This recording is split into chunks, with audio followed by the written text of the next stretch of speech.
Yang paling bahaya dari korupsi, rakyat tidak percaya pemimpinnya sendiri. Negara digerogoti dari dalam, dihancurkan dengan diam-diam. Demokrasi sebatas jalan untuk berkuasa menurut harta demi politik. Dari atas panggung bicara manis-manis, di bawah meja menghisap sampai habis. Koruptor tak pernah kehabisan cara, jurus-jurus baru terus menemukan. Saat KPK sulit untuk dibeli, pilihannya adalah dikebiri. Ketika pengadilan tipikor sulit diakali, pra-peradilan lalu jadi solusi. Belut memang sukar ditangkapi, apalagi belut yang sanggup memborong oli. Papa itu memang luar biasa. Dibikinnya semua geleng-geleng. Walau kita sebenarnya tidak benar-benar setuju. Kepercayaan publik sudah lama. Teriaklah jika hanya itu yang bisa dilakukan, sembari terus merapatkan barisan. Semoga kita diberkahi nafas yang panjang, hingga kemenangan benar-benar menjelang. Kemarin saya beritahu bahwa pencitraan terakhir adalah dengan mengeluarkan kartu prakerja. Kalau saya bekerja di sektor formal, gaji saya 3 juta sebulan. Lalu pemerintah bilang mereka yang belum bekerja dijamin oleh pemerintah melalui kartu prakerja. Berapa jaminannya? Saya bisa hidup minimal 2/3 dari gaji orang bekerja. Jadi saya akan dapat 2 juta. Maka orang yang sudah bekerja sebagai tenaga di sektor formal, yang kerjanya 8 jam sehari tanpa jeda, dia lebih memilih untuk jadi penganggur karena dia dapat langsung 2 juta rupiah. Semuanya untuk menjauhi korupsi, kemudian menggunakan anggaran keuangan negara itu secara proper dan tidak mencuri uang rakyat. Al-Quran dilanggar, fatwanya sendiri dilanggar, hukum alam dilanggar, hukum undang-undang dilanggar, hukum kepantasan dilanggar, hukum estetika dilanggar, hukum perasaan dilanggar, kuwabe hukum dilanggar. Apapun yang namanya hukum itu sekarang dilanggar, makanya sekarang yang ada blunder. Kalau Ustaz minta datanya, ya Allah, yang jelas yang 66 itu sudah sering kita bahas di video itu, 66 itu. Nah, tapi kalau mulai dari yang kelas rendah sampai kelas setinggi Freeport itu kan sampai sekarang banyak abu-abunya, Ustaz. Tapi kalau saya ringkas, kan saya juga nggak begitu pinter, saya nggak mengamati Freeport itu.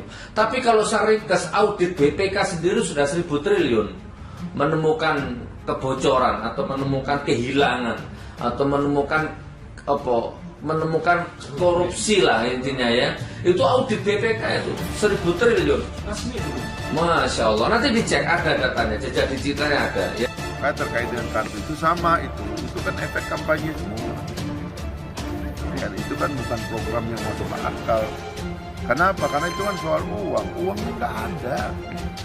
Lurah udah dijanji kepala desa udah dijanji naik gajinya, ditarik lagi. Itu korban gempa nggak dibangun, masih tinggal di tenda, udah hampir setahun.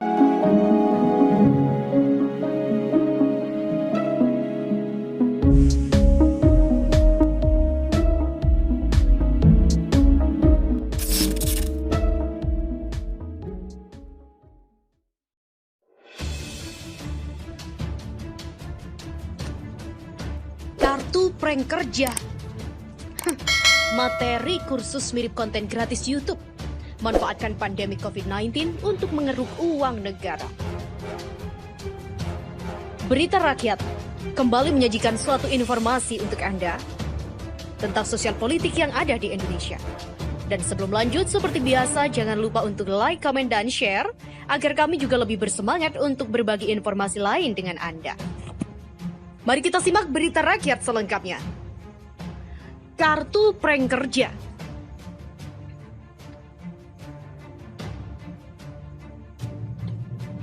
Jadi begini ceritanya, bro. Negeri Thailand dipimpin oleh seorang raja yang gemar berbohong, doyan tipu-tipu, Dan sebenarnya dia hanya menjadi boneka yang disetir oleh pengusaha yang dulu mendanainya saat kampanye. Jadi, si raja ini sebenarnya sering membuat proyek pembangunan yang selalu dicitrakan sebagai proyek untuk rakyat. Namun, ternyata itu benar adanya.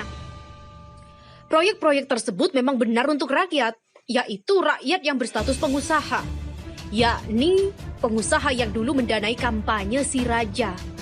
Jadi, proyek-proyek tersebut adalah wujud balas budi si raja terhadap investor. Ini soal bisnis saja sebenarnya. Bisnis antara penguasa dan pengusaha.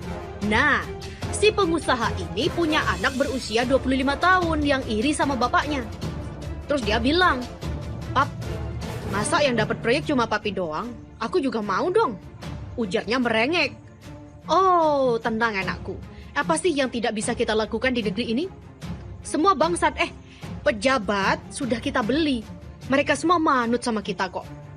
Wah, asik. Jadi gimana caranya agar aku juga dapat proyek seperti papi? Gampang.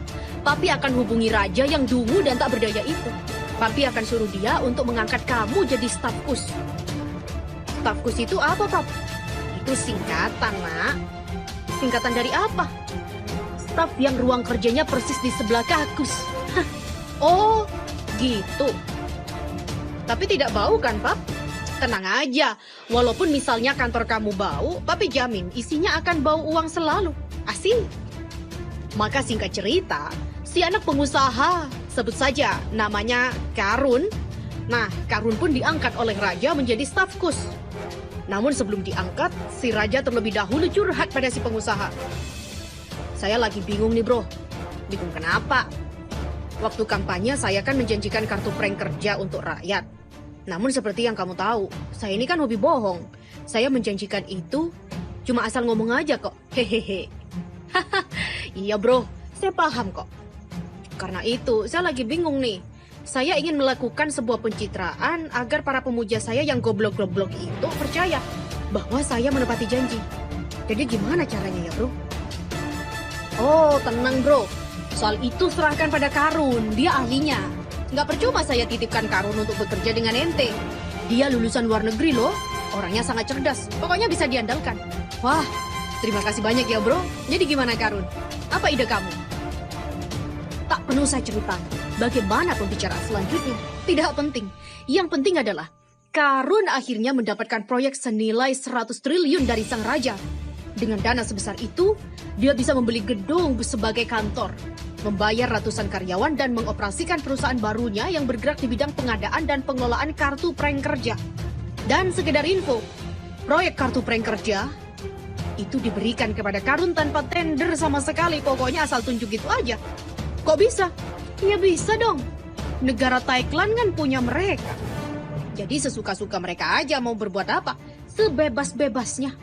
Jadi, Anda pembaca sekalian tidak perlu heran.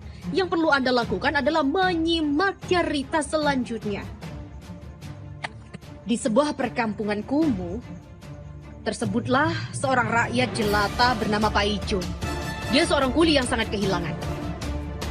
Job tidak punya penghasilan apapun. Karena itu, saat mendengar ada program kartu prank kerja, Pak Ijo sangat bergembira dan penuh antusias. Dia segera mendaftar lewat website. Proses pendaftaran yang sangat mudah dan sistemnya canggih membuat Pak Ijo makin senang dan girang. Tapi bukan tante-tante girang loh ya. Pak Ijo pun makin senang dan berbahagia karena setelah mendaftar, saldonya yang awalnya 0 langsung bertambah jadi 5 juta. Wow, keren. Uang sebanyak ini cukup untuk biaya hidup keluarganya selama 1 bulan. Begitulah dikatakannya dalam hati dengan penuh kegembiraan. Maka Pak Ijo pun makin senang menjelajahi website kartu prank kerja tersebut. Tapi Pak Ijo mulai agak sebel karena uang 5 juta tersebut ternyata tidak bisa dicairkan. Tidak bisa dimasukkan ke dalam dompet untuk dipakai belanja sayuran, beras, dan semur jengkol. Saldo 5 juta tersebut hanya bisa digunakan untuk mendaftar pelatihan online. Ada berbagai materi pelatihan online berbasis video yang bisa dipilih. Mulai dari pelatihan cara mencari uang lewat YouTube hingga cara mencari uang lewat proyek staf kus. Hehe. Sorry, bercanda. Pak Ijo pun berpikir, ya tak apalah. Siapa tahu setelah mengikuti pelatihan ini saya bisa jadi pintar. Kalian bertambah. Kalau keahlian bertambah, aku pasti lebih mudah nih cari kerjaan baru. Maka Pak Ijo pun dengan penuh semangat mendaftarkan diri pada sejumlah pelatihan online. Dia tonton videonya penuh semangat dan tanpa disadarinya, saldo 5 juta tadi pun ludes tak berbekas. Dan kembali ke angka 0, seperti meteran SPBU. Lalu Pak Ijo pulang ke rumah dengan penuh harap serta impian. Dia berharap setelah ini akan mendapatkan pekerjaan baru, sehingga keluarganya kembali punya penghasilan. Saat perjalanan pulang ke rumah, dia ketemu dengan Badu, teman lamanya yang jarang ketemu. Pak Ijo, lu dari mana? Dari kafe sebelah, di sana kan ada wifi gratis. Gua online di situ agar bisa ngikutin pelatihan online kartu prank kerja. Oh gitu, lu ambil pelatihan apa aja? Pelatihan cara mendapatkan duit dari YouTube, pelatihan cara mereparasi sepeda motor, pelatihan bla bla bla. Wah, bagus ya. Iya dong. Pelatihan itu gratis semuanya. Bayar. Lah, lu bayarnya pakai apa? Emangnya lu punya duit? Santai, Bro. Bayarnya pakai saldo kok. Gue dapat saldo 5 juta dari raja kita yang luar biasa itu. Gak salah kan? Dulu lagi gue milih dia. Gak salah dong. Raja baik banget ngasih kita saldo 5 juta untuk biaya pelatihan online. Ya elah, Bro. Si Badu pun tertawa ngakak. Pelatihan-pelatihan yang lu sebutkan tadi itu semuanya sudah ada di YouTube. Bisa lu tonton gratis. Ngapain lu pakai daftar kartu prank kerja segala? Yang gak ada salahnya kan gua daftar. Toh biaya pelatihannya ditanggung oleh raja. Gue kan gak rugi apapun. Emang sih, lu kagak rugi secara materi. Tapi lu sadar gak sih kalau lu cuma dikerjain? Dikerjain gimana? Ya lu bayangin aja. Si Karun dapat proyek kartu prank kerja dari raja nilainya 100 triliun. Beritanya ada di media. Si Karun makin kaya dari proyek itu. Uang 5 juta yang dimasukkan ke saldo lu itu cuma saldo virtual. Artinya, walau saldo lu nambah, uangnya tetap di rekening bank si Karun. Nggak bisa dipindah kemana-mana. Nggak bisa pindah ke dompet atau rekening lu. Jadi orang-orang kayak lu ini cuma dikerjain. Cuma dijadikan tameng. Jadi agar kedok pelatihan online itu terkesan real dan sungguhan. Karena ada pesertanya. Lu cuma dikerjain. Lu cuma kena prank. Apa lu nggak sadar? Namanya kartu aja. Kartu prank kerja. Lu aja yang terlalu bego sehingga tidak menyadari pembohongan publik segamblang itu. Ya elah Badu, lu ini kenapa sih? Lu dari dulu nggak pernah berubah ya. Tetap aja memfitnah raja, menjelek-jelekan raja. Apa sih yang udah lu perbuat untuk negeri ini?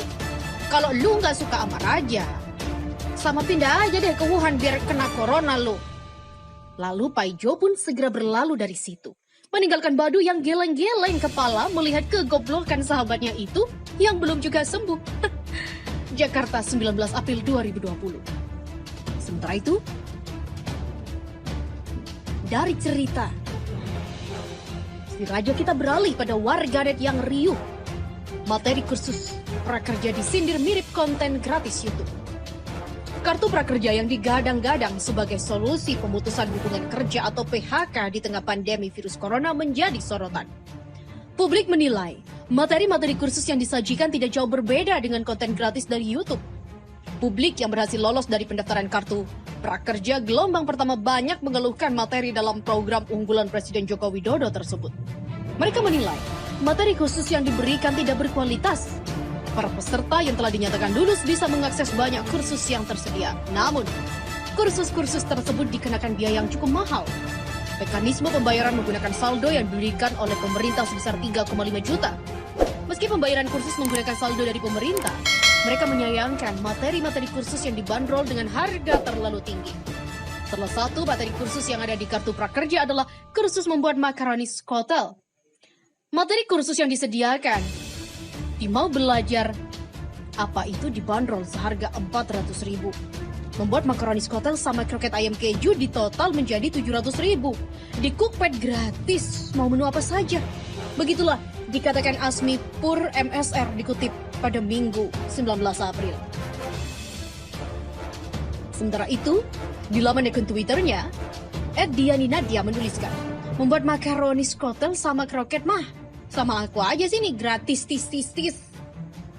Yang juga menyertakan postingan dari Roy Murtado yang menuliskan pemerintah menggelontorkan uang negara 20 triliun untuk kartu prakerja yang biaya kursus per orang sampai 1 juta. Padahal, konten-konten serupa banyak yang gratis di YouTube.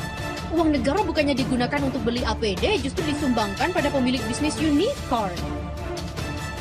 Postingan tersebut ia unggah pada 19 April 2020. Tak hanya itu, ada pula pelatihan cara mendapatkan uang dari YouTube yang disediakan dari Skill Academy. Pelatihan tersebut dibanderol dengan harga Rp160.000. Padahal, menurut publik, materi-materi pelatihan seperti itu bisa ditemukan dengan mudah di YouTube. Bahkan semua orang dapat mengaksesnya secara cuma-cuma tanpa perlu berbayar. Seperti salah satu akun @Vianiza. Iya, menurutku beberapa kelas kurang pantas lah dibanderol dengan harga ratusan ribu. Materinya kayak di YouTube saja, bedanya ini mah ada sertifikatnya kalau lulus ujian. Selain akun Vianiza, @gak mau nyebong, kalau materi-materi seperti itu banyak, malah bisa studi banding ke berbagai konten yang satu tema. Gratis, modal kuota sama kemauan. Dan tidak hanya mereka berdua, @Atika Azahra juga menuliskan, di YouTube juga banyak kali. Sementara itu, Ruang Guru menawarkan beragam pelatihan online guna mendukung program Kartu Prakerja yang telah dirilis oleh pemerintah. Sebelumnya, pemerintah meluncurkan Kartu Prakerja 2020 untuk memberikan bantuan kepada warga yang terdampak ekonominya atau mengalami pemutusan hubungan kerja atau PHK akibat pandemi virus corona. Sementara itu, untuk menyelenggarakan program Kartu Prakerja, pemerintah turut menggandeng 8 mitra, salah satunya adalah Skill Academy by Ruang Guru.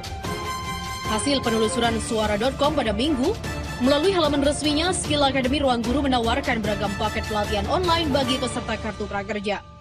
Setidaknya ada 18 paket pelatihan online yang disediakan oleh Skill Academy Ruang Guru bagi mereka yang berhasil mendaftar Kartu Pekerja. Dan selengkapnya adalah berikut varian pelatihan online tersebut. Yang pertama adalah paket pelatihan ojek online, kedua sukses kerja sampingan di masa corona. Yang ketiga adalah mahir berbahasa Inggris, grammar and TOEFL. Keempat, kembangkan UMKM hingga kebanjiran order. Kelima, trik buka usaha untuk pemula di masa corona. Keenam, teknik lamar kerja di masa corona. Ketujuh, dapat penghasilan tetap jadi staf admin dan sekretaris. 8. Teknik lengkap menjual apapun dengan mudah. 9. Dapatkan pekerjaan tetap jadi customer service. Dan ke-10 adalah kelas investasi pemula untuk raih keuntungan dengan cepat.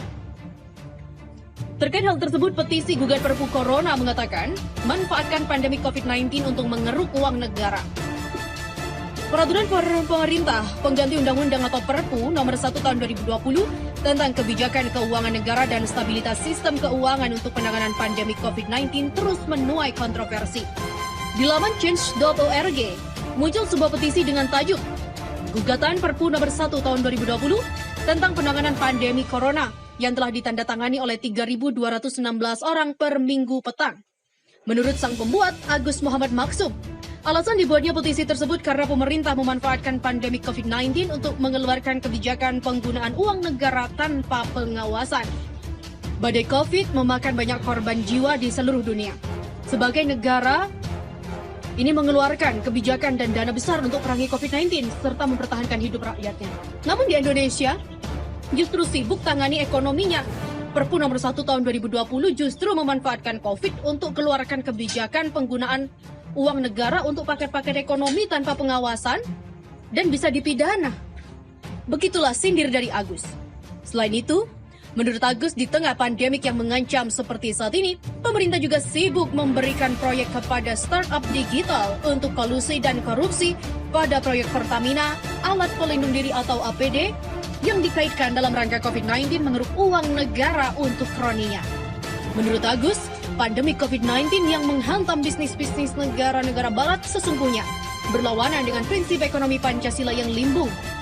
Lalu jurus korupsi, kolusi, dan nepotisme yang abaikan nasib rakyat mereka praktekkan untuk selamat dari badai, sedangkan rakyat yang seharusnya menjadi fokus dalam badai tidak menjadi prioritas.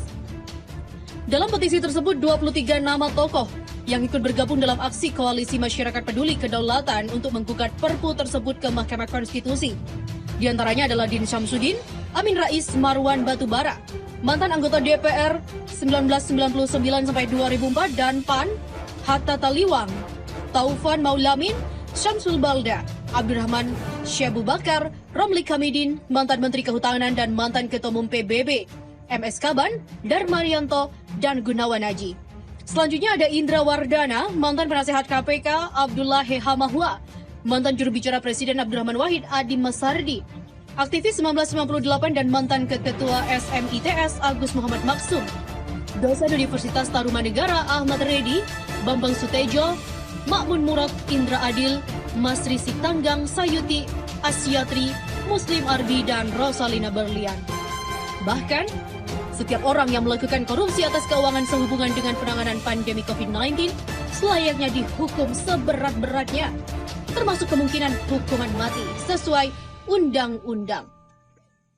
Ikuti terus kelanjutan sosial politik yang ada di Indonesia ataupun seputar wabah corona. Tetap bersama channel kami Berita.